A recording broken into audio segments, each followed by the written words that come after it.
The daily stoic by Ryan Holiday and Stephen Hanselman. Stoic की philosophy ही कुछ अलग है। जीवन में आप कुछ भी नया करते हैं, कोई भी नई किताब पढ़ते हैं या फिर कुछ भी नया खरीदते हैं, आपकी कोशिश यही रहती है कि आपको कुछ अच्छा मिले जिससे आपका फायदा हो। इसीलिए ये सवाल आना लाजमी है कि इस किताब को पढ़कर आपको क्या मिलने वाला है। इसका जवाब भी बेहद सरल है। सबसे पहले तो आपको ज्ञान मिलेगा जिसकी कोई कीमत नहीं होती है। इसके बाद आपको आज की जिंदगी को बेहतर ढंग से देखने का नजरिया भी मिलेगा। किताब को पढ़ने के साथ साथ जो आपका मनोरंजन होगा वो इस पैकेज में कॉम्प्लीमेंट्री समझ लीजिए। कई बार जीवन इतना कठिन हो जाता है कि मोटिवेशन ढूंढना भी मुश्किल लगने लगता है। भले ही आप कितने भी अच्छे लोगों के इर्द गिर्द रहते हो, लेकिन आपको सुकून नहीं मिलेगा। इस किताब में उसी नजरिए की बात की गई है जिससे आप मोटिवेट रख सकें खुद को। इस किताब को पढ़ने के बाद आप एक सवाल का तो जवाब खुद ही ढूंढ लेंगे कि मैं अच्छी जिंदगी कैसे जीऊं। पहले सबक के साथ ही एक रोमांचक दुनिया में प्रवेश करने वाले हैं जहां से आपको बहुत कुछ नया मिलेगा। ज्यादातर हम सोचते हैं कि फिलॉसफी मतलब किताबी कीड़ा या फिर कोई ऐसा आदमी जिसकी दाढ़ी बड़ी हुई हो और वो फिलॉसफी झाड़ रहा हो, लेकिन स्टोइक की फिलॉसफी ऐसी बिल्कुल भी नहीं है। अगर आपको स्टोइक बनना है तो आपको खुद से और अपने आसपास के लोगों से अवेयर होना होगा। किसी भी फिलॉसफी की पहली शर्त होती है क्लियर थिंकिंग। स्टोइसिज्म की पहली शर्त है कि आप खुद को समझें, मतलब सेल्फ एग्जामिनेशन। दूसरी शताब्दी के ग्रेट स्टोइक टीचर एपिक्टेटस कहते हैं कि इंसान उस दिन से फिलॉसफी को जानने लगता है जिस दिन से वो अपने आप को रियल जानने लगता है। उनके अनुसार अगर किसी को फिलॉसफर बनना है तो उसे सबसे पहले अपने आप को अच्छे से जानने की शुरुआत करनी होगी। इस जानने की प्रोसेस में उसे अपनी भावनाओं को समझना पड़ेगा। जिस दिन कोई ये करने लगेगा वो फिलॉसफर बनने के लिए आगे बढ़ चुका होगा। वो कहते हैं कि ये सफर बिल्कुल भी आसान नहीं होने वाला है। अगर आप सच में कुछ नया सीखना चाहते हो तो आपको अपने लक्ष्य को लेकर क्लियर होना होगा। ये लक्ष्य तो खुद को ही जानने का है। आप एक सवाल खुद से करना, आपको जवाब मिल जाएगा। ये सवाल है कि आप खुद को कितना जानते हो। कुछ कठिन सवाल खुद से करना, आपको खुद का एक ऐसा चेहरा देखने को मिलेगा जो आपने आज तक शीशे में भी नहीं देखा होगा। खुद को समझने की प्रोसेस इतनी जटिल इसलिए है क्योंकि इस प्रोसेस में हमको हमारी खामियां भी मिलती हैं।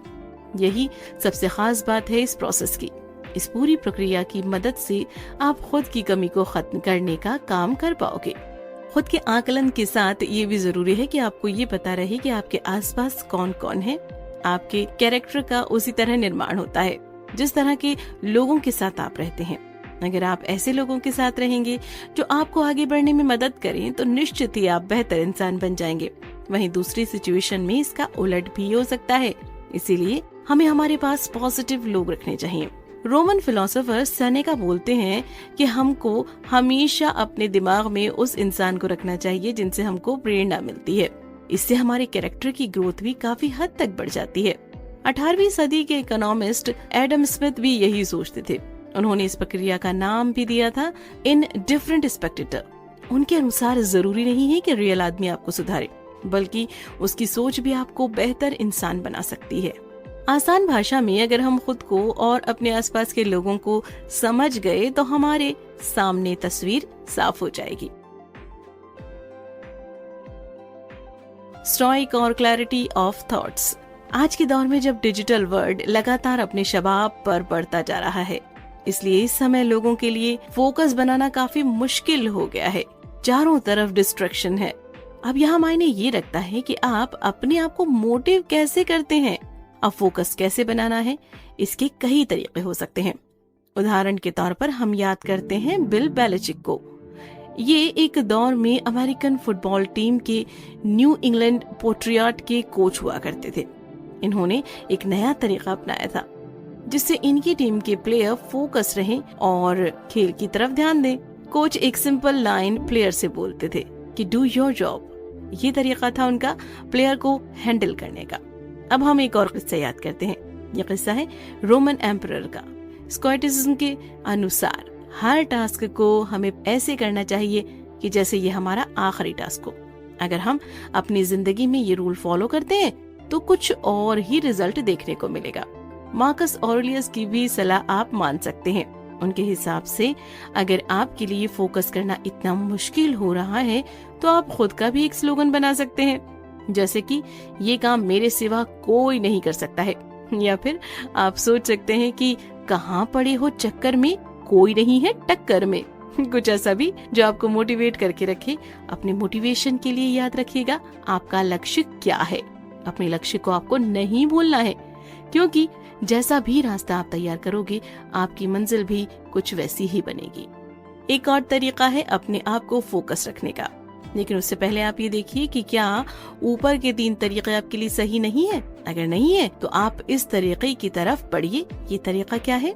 इसके अनुसार आप मान लीजिए कि कुछ चीजें जीवन में होती हैं जिन पर हमारा वश नहीं चलता है। हमें इस बात को मान लेना चाहिए कि हर चीज को हम कंट्रोल नहीं कर सकते हैं। कुछ चीजों को समय के हाथों में ही छोड़ना सही होता है। स्टोइक के हिसाब से आप अपने दिमाग को कंट्रोल कर सकते हैं। आपको अपनी बॉडी को कंट्रोल करने के बजाय अपने दिमाग पर काम करना चाहिए। यहीं से फोकस होने का रास्ता भी निकलता है। अब प्रैक्टिकली कहा जाए तो ऊपर की बातों को समझकर अब आप तैयार हैं कि आप एक अच्छा रूटीन बना सकें। आपके रूटीन में ज्यादा समय इस पर खर्च होना चाहिए कि मैं अपने आप को और कैसे बेहतर जान लूं, कि मैं और बेहतर हो जाऊं। जब आप अपने आप को बेहतर बनाने के लिए आगे बढ़ जाओगे तो पीछे पीछे ये दुनिया अपने आप बेहतर हो जाएगी। पूर्व अमेरिकी राष्ट्रपति थियोडोर रूजवेल्ट एक अजीब तरह के इंसान थे। अमेज़न की नदी की तलाश में वो करीब करीब मर चुके थे। उन्होंने सफारी पर हजारों जानवरों का वध किया था। इसी के साथ 59 साल की उम्र में उन्होंने इसीलिए अनुमति मांगी थी कि वो पहले विश्व युद्ध में एक सैनिक के तौर पर लड़ सके। थियोडोर रूजवेल्ट ने अपने जीवन में, करियर में बहुत अच्छा किया था। फिर भी उनके इस तरह के बर्ताव ये बताते हैं कि वो अपने एक्शन पर कंट्रोल नहीं रख पाते थे, क्योंकि उनका कंट्रोल उनके दिमाग पर भी नहीं था। रूजवेल्ट की ही तरह हम लोगों में से भी अधिकतर लोग वही काम करते हैं जो हमारे इम्पल्स करवाते हैं। लेकिन आपको याद रखना है कि आपको रूजवेल्ट ट्रैप में नहीं फंसना है। आपका ज्ञान ही आपको बताएगा कि आप जो काम कर रहे हो वो इमोशनल इम्पल्स में बहकर नहीं कर रहे हैं। इसीलिए सबसे जरूरी है कि आप ज्ञान लेते रहिए। जब भी आप कोई फैसला करने जाएं तो सबसे पहले अपनी इमोशन के बस्ते को कहीं और रख दें, फिर सोचें अब आप बेहतर फैसला ले सकते हैं। कभी ऐसा भी हो सकता है कि आपको कोई फैसला इसीलिए लेना पड़े कि वहाँ एकमात्र रास्ता था। तब आपकी मदद प्री मेडिटेशन करेगा।